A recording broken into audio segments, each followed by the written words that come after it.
Abu Bakr al-Baghdadi, the cunning and enigmatic black-clad leader of the Islamic State who transformed a flagging insurgency into a global terrorist network that drew tens of thousands of recruits from 100 countries, has died at 48.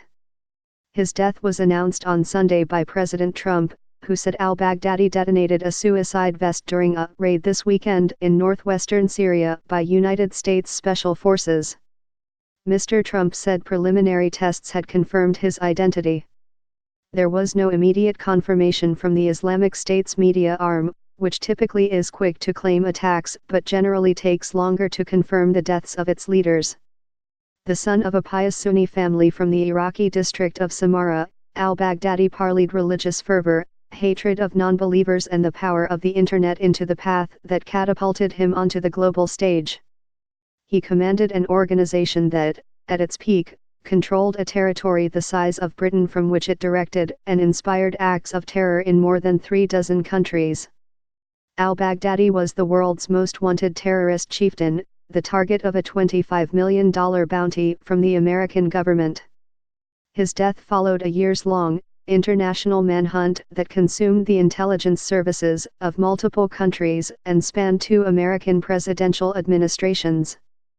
Al-Baghdadi evaded capture for nearly a decade by hewing to a series of extreme security measures, even when meeting with his most trusted associates. "They even made me remove my wristwatch," recounted Ismail al-Athai, a top aide who was captured last year. He spoke from a jail in Iraq, where he has been sentenced to death. After being stripped of electronic devices, including cell phones and cameras, Mr. al-Athai and others recalled, they were blindfolded, loaded onto buses and driven for hours to an unknown location. When they were finally allowed to remove their blindfolds, they would find al-Baghdadi sitting before them. Meetings lasted between 15 and 30 minutes and the ISIS chief would leave the building first. His visitors were required to stay under armed guard for hours after his exit. Then they were once again blindfolded and driven back to their original point of departure, according to aides who saw him in 3 of the past 5 years. Baghdadi's concern was always, who will betray him? He didn't trust anyone, said General Yahya Rasool, a spokesman of the Iraqi Joint Operation Command. Much of the world first learned of al-Baghdadi in 2014, when his men overran 1/3 of Iraq and half of neighboring Syria and declared the territory a caliphate, claiming to revive the Muslim theocracy that ended with the fall of the Ottoman Empire. The move distinguished the Islamic State from al-Qaeda, the older Islamist terrorist group under whose yoke al-Baghdadi's men had operated for nearly a decade in Iraq before violently breaking away. Although Osama bin Laden, the Qaeda leader, had dreamed of restoring the caliphate, he was reluctant to declare one, perhaps fearing the overwhelming military response that eventually cost al-Baghdadi his territory. Yet it took 5 years before troops seized in March the last acre of land under al-Baghdadi's rule.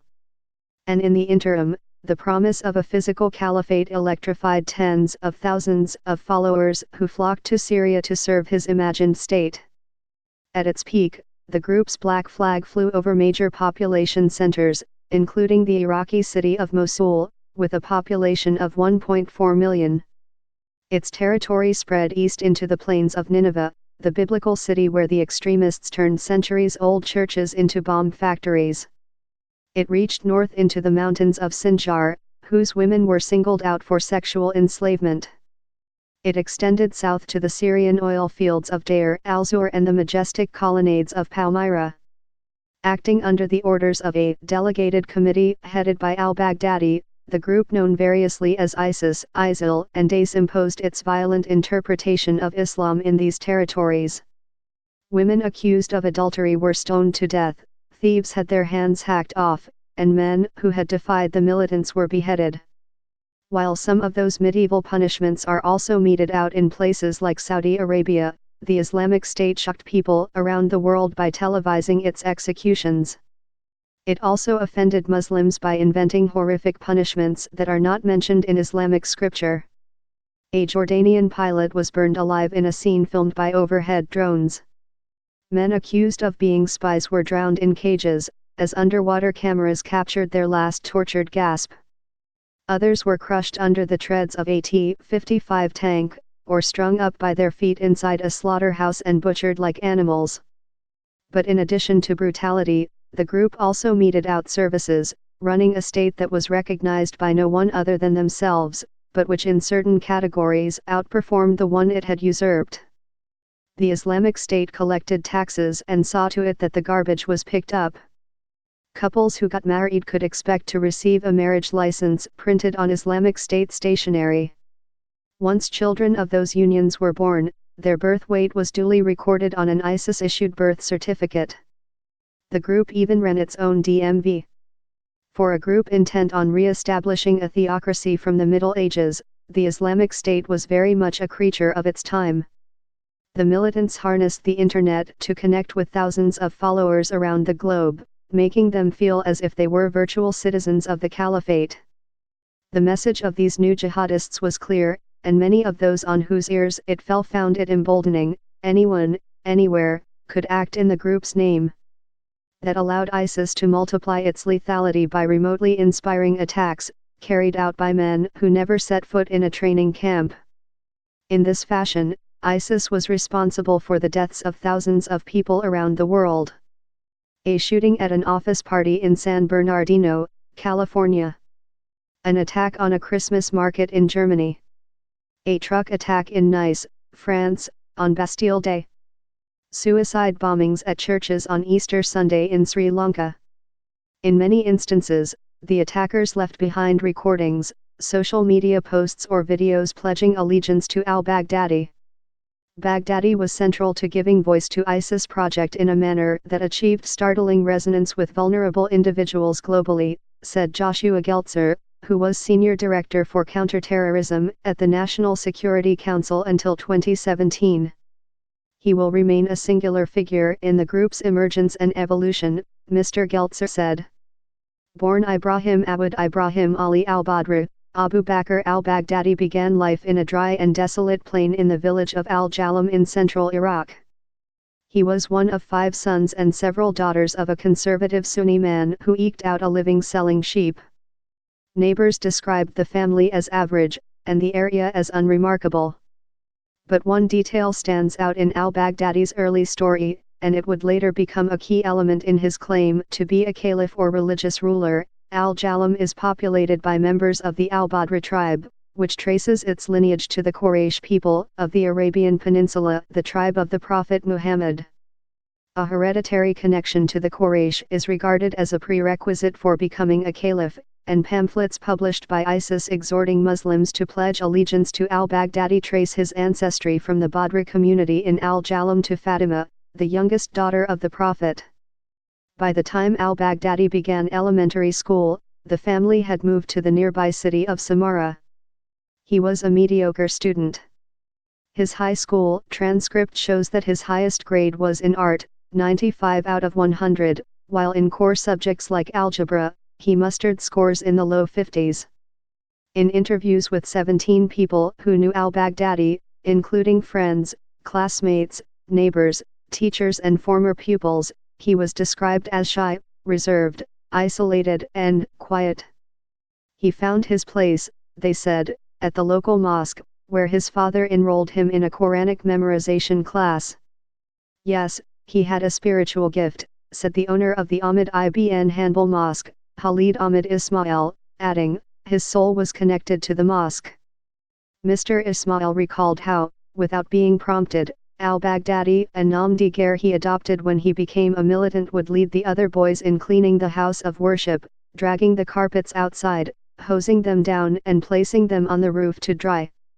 And he quickly outdid the other boys in the memorization and recitation of scripture. By the time he was in high school, congregants began asking for the boy to lead the prayer in the imam's place. That's how sweet his voice was, Mr. Ismail said. It was so sweet that you could feel the sweetness and it would attract others into the mosque. But already there were signs that al-Baghdadi saw his conservative approach to faith as one that should be imposed on others. When a neighbor got a tattoo of a heart on his arm, al-Baghdadi lectured him. Tattoos, the neighbor, Yuns Taha, recalled him saying, are forbidden under Islamic law. Soon, he even felt comfortable reproaching his mentors. "When you stand up and recite the prayer, the smell of your breath will make the angels fly away," he reportedly told Mr. Ismail when the mosque owner began smoking. At age 20, in 1991, he enrolled in the Sharia College of Baghdad University, according to school records obtained by the New York Times from Iraq's intelligence agency. He earned a bachelor's degree and then enrolled at Saddam University, an institution dedicated to Islamic studies where he earned a master's degree and a doctorate in topics related to Islamic scripture. To pay for his studies, he taught Quranic classes at Al-Hajj Zaydan Mosque in the Topchi neighborhood of Baghdad, where his pupils referred to him as Sheikh Ibrahim. Those who interacted with him described him as taciturn and reserved, a quality that impressed his students. "When I asked him, 'Sheikh Ibrahim, I have a question for you,' he would answer just the question and nothing more," said the mosque's current imam, Ahmed Rajab, who was al-Baghdadi's pupil in the early 2000s. "We would try to get him to talk to us. He didn't gossip. His reserve came from his self-discipline." But outside the mosque, some began to be bothered by his proselytizing. On weekends, he coached a youth soccer team, using practices as an opportunity to hand out pamphlets advocating the ultra-conservative Wahhabi strain of Islam. "We were like, why? We're here to play soccer. I just took it and threw it away," recalled Faisal Ghazi Tay, one of the former players. "His parents pulled him off the team when they found out," he said. In 2003, as military jets sliced the sky over Baghdad and the American invasion to topple Saddam Hussein began, al-Baghdadi told his students at the mosque in Topchi that he was heading home. Less than a year later, Mr. Taha was watching TV when he suddenly recognized his former neighbor in footage showing detainees arrested by American forces. They were lined up in orange jumpsuits, the same color that Western hostages of ISIS would later be forced to wear in their execution videos. Security officials say that al-Baghdadi was arrested near Fallujah at the home of his laws in January 2004. The target of the raid was al-Baghdadi's brother-in-law, who had taken up arms against the American occupation. Al-Baghdadi was swept up in the raid, considered little more than a hanger-on at that point, officials said. He spent 11 months in a detention center at Camp Bucca, according to declassified Pentagon records. Some analysts have argued that it was his time in American custody that radicalized him. Those who were imprisoned alongside him, however, say he was already committed to violence when he entered the sprawling prison camp. Talib al-Mayahi, now 54, met al-Baghdadi inside the tent where they were both assigned at Camp Bucca. Al-Baghdadi was in his 30s and went by the nom de guerre Abu Dua, recalled his fellow detainee, who is under a form of witness protection in Iraq and was interviewed in the presence of intelligence agents.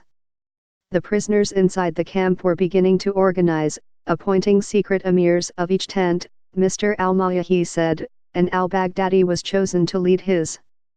He immediately set to work driving Shiite prisoners from the tent, leaning on a gang of fellow Sunni prisoners, armed with shanks made from the metal mined from the camp's air conditioning units, Mr. al-Mayahi said. Hatred of the Shiites was a hallmark of the insurgency that was sweeping across Iraq. Their places of worship began to be targeted in a move that was criticized even by al-Qaeda. Later, it would become a hallmark of the Islamic State, whose followers began targeting the sect throughout the world, dispatching suicide bombers to Shiite sites in Lebanon, Afghanistan, Iran, and Bangladesh. It got to the point where Shiite prisoners would ask to be transferred to another tent, Mr. al-Mayahi said. Then when there were no Shiite left, he began threatening fellow Sunnis, "Why are you smoking? How come you didn't show up to prayer? Why is your beard so short?" Pentagon records indicate that al-Baghdadi was released in late 2004, a failure of intelligence that would come to haunt American officials. "It's hard to imagine we could have had a crystal ball then that would tell us he'd become head of ISIS," a Pentagon official told The Times a decade later. For years, he disappeared from view. Then in 2009, security forces recovered a cache of documents in a safe house used by the militants and found the name Abu Dua on the group's personnel list. His clout inside the terrorist group did not become clear until months later, when security forces captured a senior leader of the insurgency, said Abu Ali al-Basri, the Director General of Iraqi intelligence.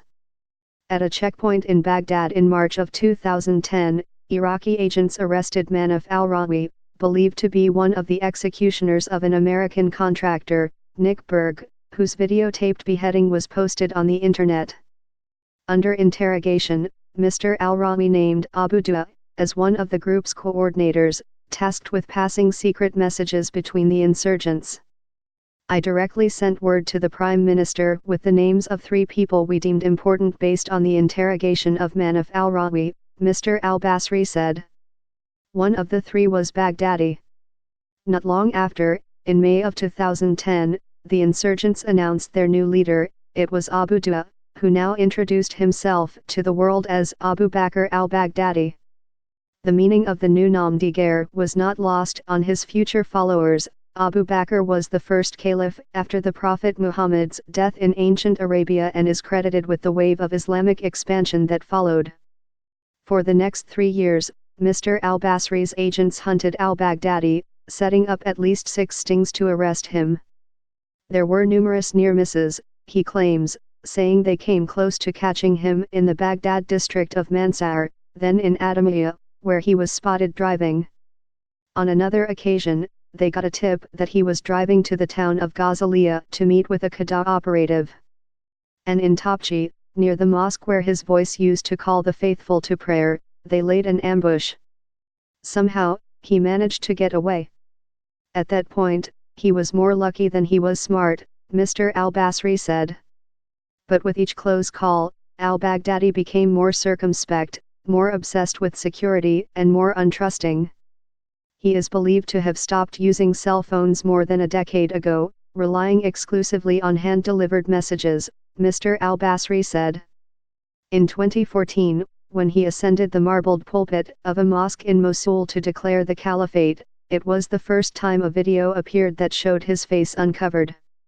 Al-Baghdadi's reclusiveness fed rumors of his demise, with many news outlets carrying speculative reports of his death, all of which proved to be untrue. Each time, he resurfaced in audio recordings, and later videos, thumbing his nose at the world.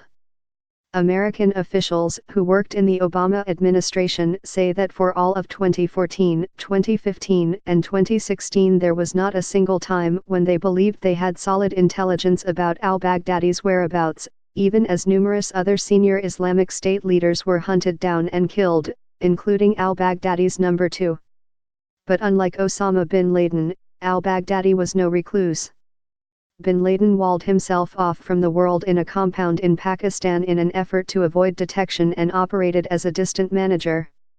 Al-Baghdadi, by contrast, was directly involved in some of his group's most notorious atrocities, including the organized rape of women considered to be non-believers. Read about ISIS theology of rape. One of them was D., who was just 15 years old when she was kidnapped alongside other Yazidi women and girls from her village at the foot of Mount Sinjar a few weeks after the declaration of the caliphate. Interviewed after her escape, she asked to be identified by only her first initial because of the stigma of rape, and described how the women and girls were transported to a building in Raqqa, which acted as a viewing gallery for the men wishing to enslave them. The first man to come in was al-Baghdadi, she said, information that was confirmed by 2 other girls who were held at the same facility. I noticed right away that he was important. Everybody stood up when he walked in, Dee said. She and the other girls he chose were moved from house to house, eventually ending up in the same villa as 26-year-old American aid worker Kayla Mueller of Prescott, Arizona. All of them were taken out and raped by al-Baghdadi, including Ms. Mueller, who returned to their shared room sobbing unconsolably, according to the account of survivors that was confirmed by American officials and Ms. Mueller's mother. Al-Baghdadi took pleasure in brutality, the women held captive said. One day in August 2014, Dee was summoned to see him. Fearing she was about to be raped again, she was surprised when al-Baghdadi took her into the living room, not the bedroom, and asked her to sit next to him on a couch. He had a big, black laptop, she said, recalling how he hit play on a video on the screen. It showed the execution of an American journalist, James Foley. He told us, "We killed this man today," she said. He was laughing at our reaction. Some who knew al-Baghdadi the longest wondered if it was his very nature that accounted for his ability to evade capture for so long, and not just his extreme security measures. Hussam Mahdi, an ISIS member who first met al-Baghdadi at Camp Bucca and is now in jail in Baghdad, said his enduring memory of the man who would become one of the world's most powerful terrorists was of him walking back and forth along the fence line by himself. "It's something I have wondered about, a man who was totally alone, a person who doesn't socialize, just salam alaikum, and then moves on," Mr. Mahdi said. "I wonder if it's because he likes to be alone that isolation came easily to him." Mr. Mahdi thought back to the men who had come before al-Baghdadi at the helm of the Islamic State. "Abu Musab was killed," he said. "Abu Omar was killed. But Abu Bakr lasted."